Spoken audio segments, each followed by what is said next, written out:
Hech o'ylab ko'rganmisiz, nima uchun ba'zida uyquda vahimaga tushamiz? Go'yo birov bo'g'ayotgandek yoki ustimizda og'ir yuk turgandek qimirlay olmaymiz. Buni xalq tilida bostirilish deymiz. G'arb olimlari buni shunchaki uyqu falaji deyishadi. Lekin ma'naviy tomondan qarasak, bu ko'pincha qalbning xotirjam emasligidan darak beradi. Ayniqsa kun bo'yi gunohlarga kulib qaraydigan, hech narsa qilmaydi deb beparvo bo'ladigan va ruhiyati moddiyatga, pulga, dunyoga bog'lanib qoladigan insonlarda bu holat ko'p kuzatiladi. Qalb ma'naviy ozuqa, ya'ni ibodat va zikr to'plolmagach, uxlashdan oldin ham xavotir va og'irlik sezadi. Uyqungizni oromli, tuningizni xayrli bo'lishi uchun quyidagi oddiy lekin juda kuchli amallarni odat qiling. Tahorat bilan yotish. Tahorat mo'minning qalqoni.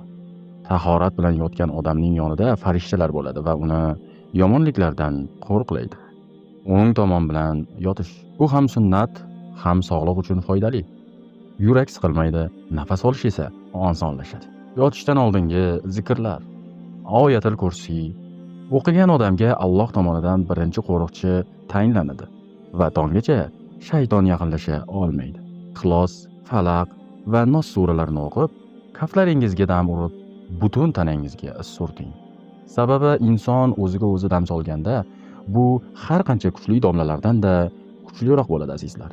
Sog', salomat bo'linglar.